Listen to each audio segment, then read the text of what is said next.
एगो गाना हम गायम के जवाब ई गायम कमेंट करके रौरा लो बताएम लो कि सबसे अच्छा गाना के भइल तो हुए। सुनाओ पहले।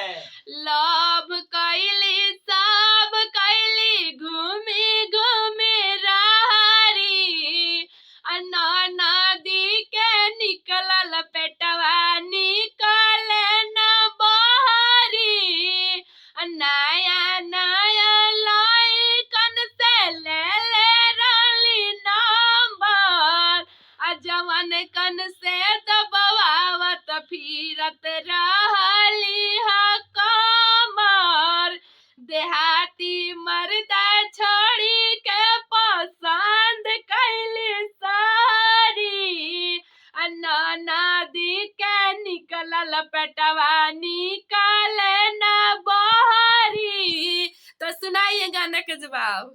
साली हमार नाचो तारी लहंगा उठाई के असरवा हमार देखो तावे चश्मा लगाई के अरे नाचत नाचत टूटल बाटे चोली के बेटा मोह गर्मी बड़ी होता वही पोला गतावे घाम हो अरे नाचो तारी चोली पर से सड़िया हटाई के असरवा हमार देखो तावे चश्मा लगाई के।